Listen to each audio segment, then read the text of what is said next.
Just checking sound, okay. Hello, Maeya TV. My name is Alihia. I'll be the host today. Our special guest is Lana Gubana, who is a model and an actress known for Orwell, Bohemian, and Tropical Lockdown. How are you today? Hi, I'm very happy to be here. Yeah, we're very happy to have you. So we've been doing this thing where we have artists on our channel and we get to know what they're about and their upcoming projects. So I wanted to start off with your background because I know it has manifested in your identity as an artist. Where did you grow up? Well, my background is so diverse. I have mixed origins, so my mother is half Austrian, half Russian, but my father is Bulgarian, but I was born in Ukraine, I grew up in Moldova, then in Russia, then back to Moldova, so I'm very mixed. And then later on in life I spent all my summers in Sardinia, in Italy, so even more mixed. Wow, from everywhere. And now you're in LA, you're visiting here? Yes, I'm visiting here. I'll be here until March. Yeah. And then you currently reside in where? London. In London, yeah. Do you work there the most? Yes, I do. I finished my formal training in London at Met Film School, so and I stay there. Yeah, that's incredible. Okay, so I wanted to get started on where your love for modeling and acting, where that came into play. What age were you when you first started working?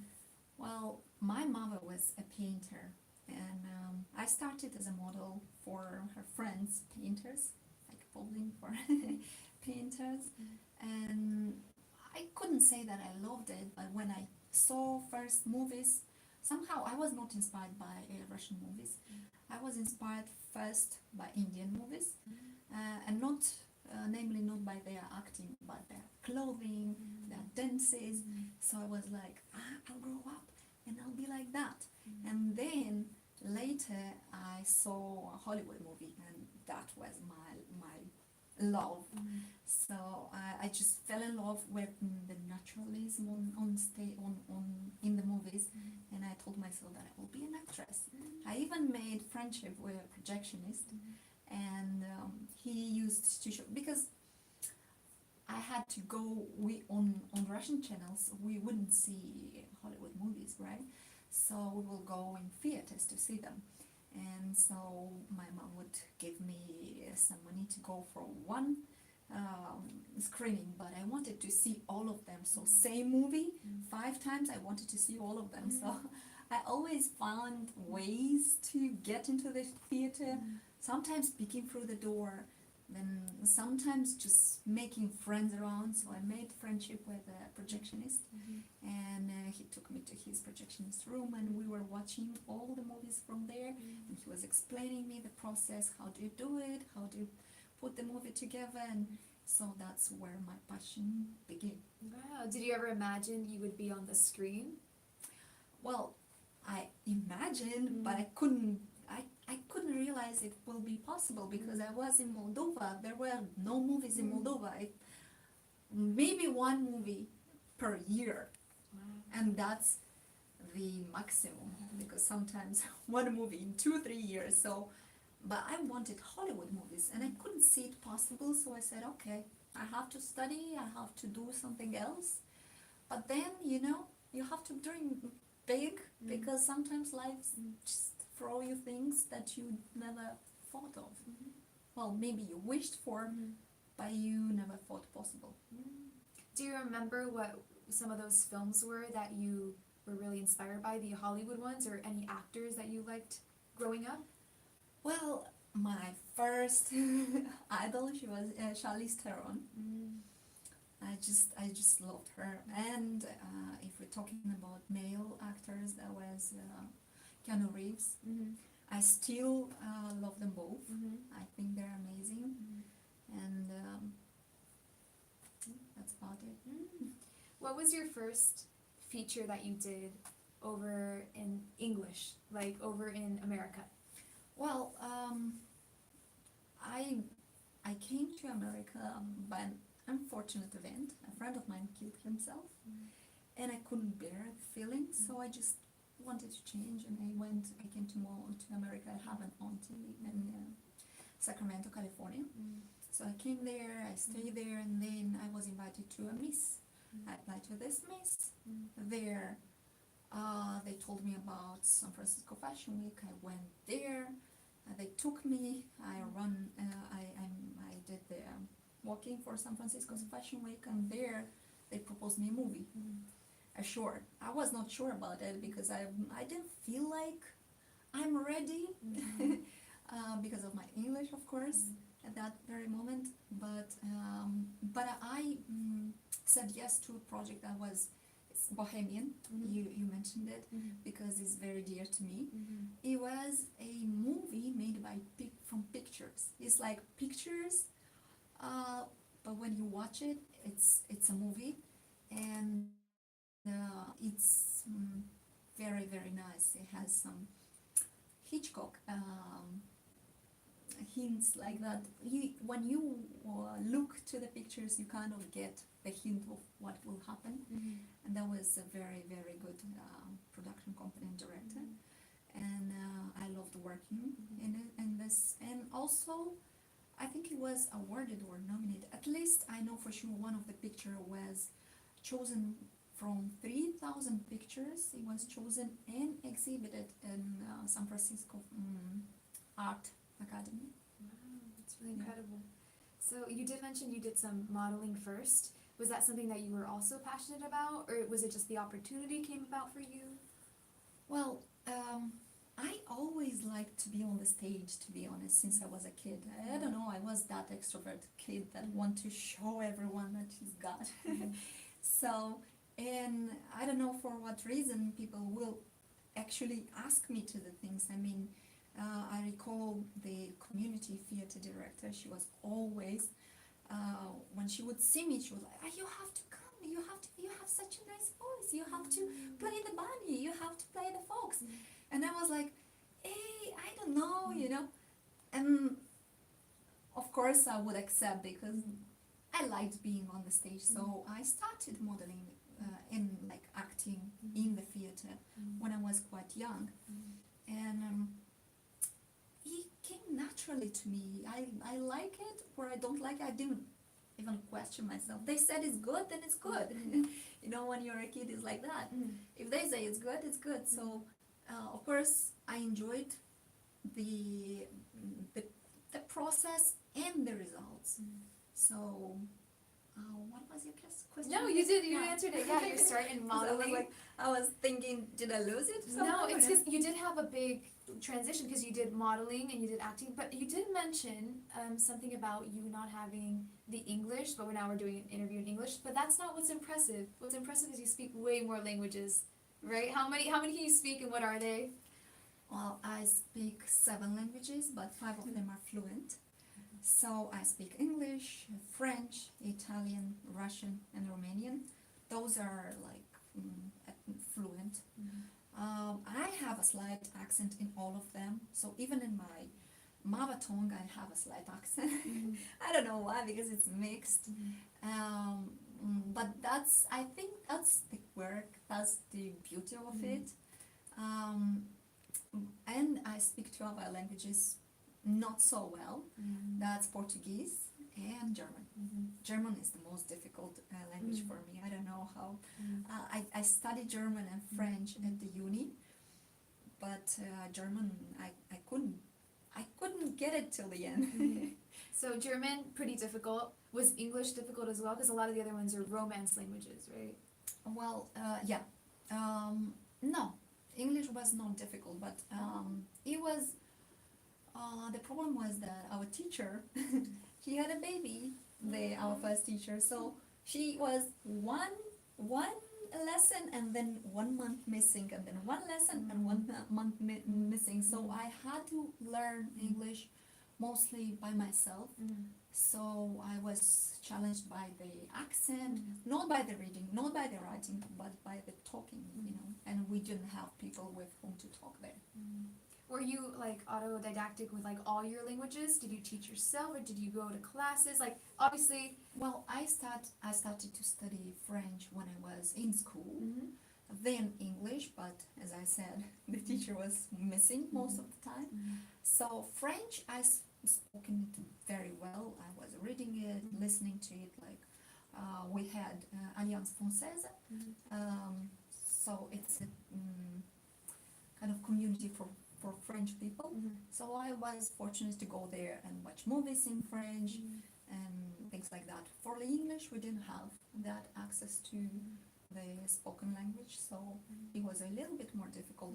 Then I went to the uni and where I studied again French and German.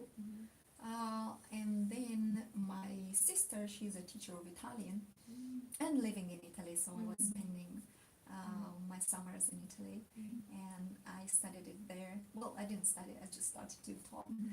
And then of course I have two mother tongues, Russian and Moldovan, because my mother was talking with her family in Moldovan, but with my father in Russian.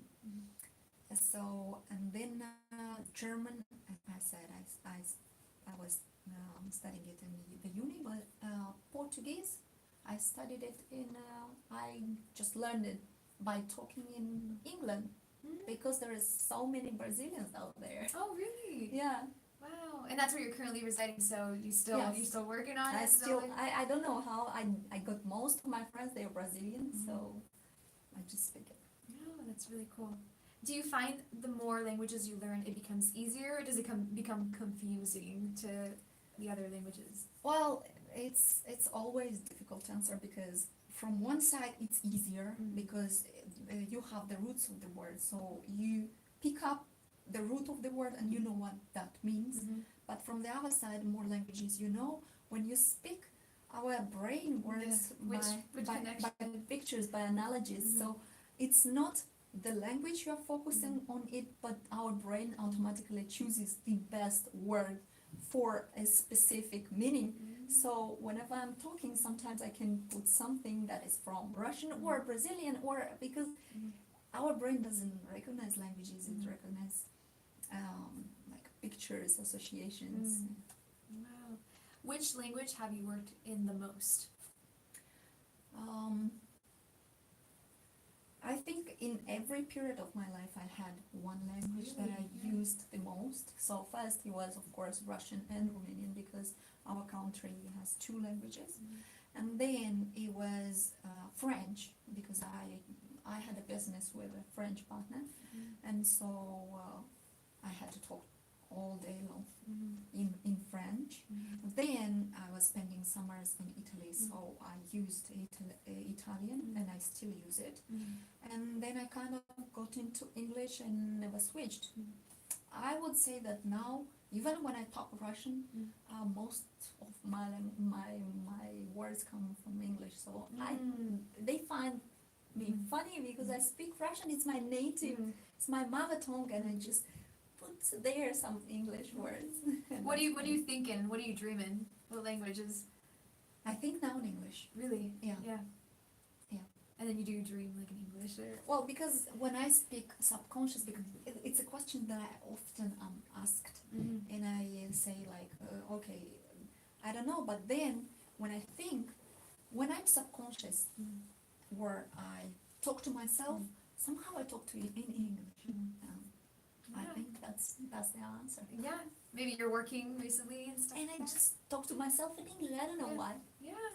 But it's kind of weird, because if now it will be a person here talking in French, I just switch without thinking, and he will talk not to me, maybe I just hear the language, I will begin to talk to you in French without even thinking, and then I'll realize, wait, she's English, I have to switch back. So languages are an incredible thing, especially when you want to become an actor. But do you find yourself getting cast? Like, where usually do they cast you? Do they cast you as like a European? Do they cast you like as Russian? Like in Pacific? I was lucky enough to kind of get cast for who I am, or for my acting skill rather than the language. But as I'm getting now into the big business, let's see. I don't know. Yeah. Like what your agent put you up for, like this one would be you, this one would be you. You would do anything because you can have the language, you can have the accent. Yeah, Yeah. they say it's a very good thing to know Yeah. more languages, and I don't know if that will be in my way, my accents in every language have. Well, it depends. I have a slight accent in some, like for example, in French they say I have a Parisian, like Oh. Parisian, Mhm. but Yeah. I don't know. I think it'll service your work, and I do want to talk about some of your projects. Sure. You mentioned that you were going to play a really cool, fun part earlier. Do you remember the mafia one? Ah, Yeah.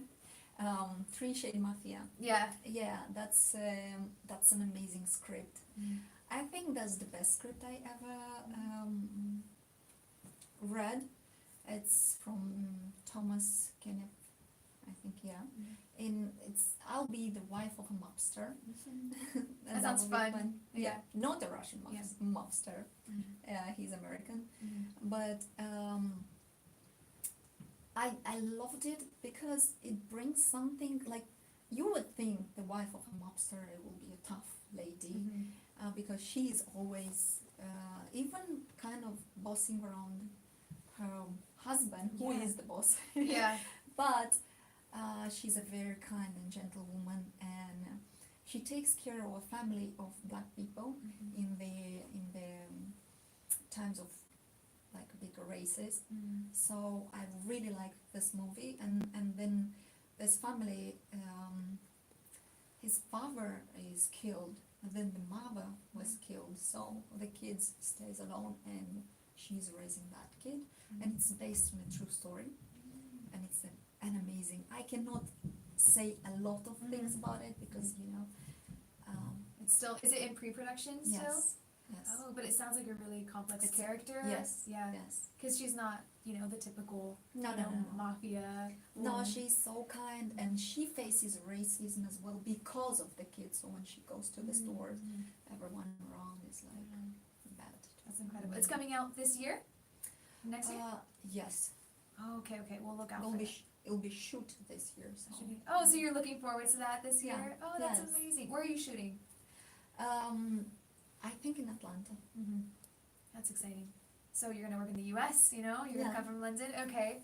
So where have you worked before, and is there a place that you really love that you'd like to go back?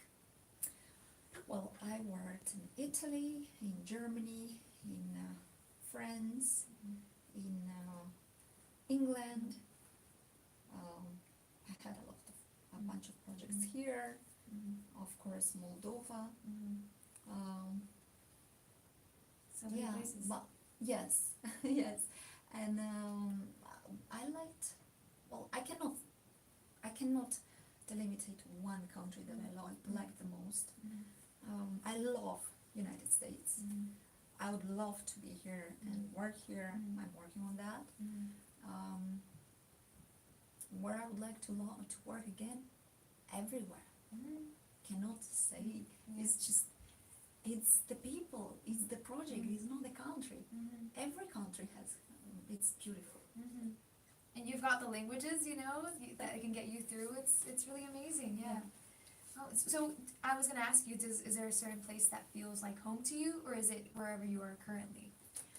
Well, you saw, I lived everywhere. Everywhere, right? And the last 8 years, I really lived everywhere. So 2 months in Portugal, 6 months in Florence, 2 months there, just like that the last 8 years. So I consider myself global or international. I even won a contest, Miss. I won the Miss International. Oh, that's Yeah. amazing. Congratulations on Thank that. Yeah. Do you Um, feel like that's something close to your heart? You really want to bring people together, do different projects, like with directors from other. Of course, Yeah. of course. I think art has no boundaries, and just like love and art, no boundaries, no borders. The more you make something for everyone, the better it is. It's not about being like bringing culture thing. It's about bringing out a feeling. That's really beautiful. Yeah, it's a very artistic thing, right? Where it crosses, because you told me like you started with modeling, right? And that's visual, right? and that's even before all your languages came into play. So I want to ask you if there's anything that you would like to do in the future, like would you like to venture into directing? Would you like to venture into just more roles, more complex roles? I'd like to focus now on acting. I'm not thinking about directing. I'm thinking of a project of my own. Actually, I was just told that I should do a project on my own, so as a producer maybe. A story of my life and my father, but that's later. Yeah, I want to focus on acting. on acting. Yes. Is there any projects you mentioned the Mafia one that's coming up, but it's still early. Is there any other projects you'd like to plug? Any socials we can find you on? Yeah, there is a project that I'm very proud of. It's called Warhol, like Andy Warhol, but it's not about Andy Warhol. It's about Andy Warhol said that in the future every person will have 15 minutes of fame. So that's quite the theme of this movie, and the movie came out very well. The director is Adam Eaton Crow, and the producer, she's the ex-CFO of 20th Century Fox, Shelly Atkin. And I'm really proud of this movie I've been in. The star of the show is Corey Johnson. He was in The Mummy. He was in a lot of movies. And I was really proud to be on the same set with such people. And also the movie was nominated Best UK Feature Film, and the world premiere was in London on Piccadilly, and it sold out in 2 hours. And then they moved us to a bigger venue, and they added tickets, and it was sold out in 20 minutes. So it was really a blast, and it was the fastest sold out in the history of the Raindance Film Festival. Now, then after that, we showed it in Spain during Girona Film Festival, and it won 6 awards: Best Director, Best Producer, Best Screenwriting, Script Writing, Best Actor, Best Supporting Actor, Best Newcomer Actor. And now it will be shown in a few days, I think, in Paris International Film Festival, and all the tickets are sold already. So it's a very, very good movie. I recommend you keeping an eye on it, Warhol, and I am sure will come soon. No, we are sure it's coming to you. Will be shown here in the United States as well during the film festival, and then now they are working on the distribution, and it will be for sure shown. That's exciting, and I can tell you're just so proud to be a Yes. part of that. Yes. Yeah. I do want to ask you if you have any advice for someone who wants to follow in your footsteps, maybe someone who wants to learn languages in order to pursue their art. Like, do you have anything that you've learned along the way you'd like to share with the viewers? Well, that's 2 different questions. Yeah. So for the languages, is just put yourself in the environment where you have no choice than to respond and listen. That's the first The deep thing. end. Yeah. Don't focus on the grammatic from the start. Just listen to people, and if there is a language that's from the same, like if it's a Romanic language, so then it will be easy for you. So if you're Spanish, then Italian, Portuguese will be easy for you. If not, just listen, go and watch movies. I will always watch movies or read with the translation. So that's the way it's. The easiest is movies. I learned French from movies, Well, I was reading it, I was in school, but grammatic is one thing, speaking is another thing. You can speak without knowing grammatics, because kids doesn't learn, and they don't learn grammatic. The thing, when I was learning languages, they focused on grammatic first, and then you have a head like that, and then you get vocabulary, which I prefer the other way. For the people who are watching us, just a few advices. Dream big. That's the first one. Focus on whatever you want to achieve. Don't lose the focus while enjoying life. Enjoy it, but don't lose the focus, and do something, anything, every day. Small things, because it all matters and it will bring you there where you want to be. That was really beautiful. Thank you. Thank you. Can I have your socials so people can follow you, see what projects you're... Sure, Yeah. sure. My socials. Mm. Well, Yeah, are you on Lana- Instagram? Yes, I'm on Instagram. I think I'm on Facebook, on Instagram. I have my own website, so better if you go on the website lanagubana.com. You'll find all the socials there. Or in Instagram, Lana Gubana, Facebook, Lana Gubana. The same. Oh, perfect. So we'll look out for that. And good luck on your projects and all your filming that you're coming up on. And it was really lovely to talk to you and get to know so much about you. You're so intellectual and beautiful, and I hope I wish you all the best. Okay. Thank you. And thank you so much to everyone who's been watching. We've had a lot of fun interviewing all these artists, and stay tuned for more. Bye. Thank you. Bye.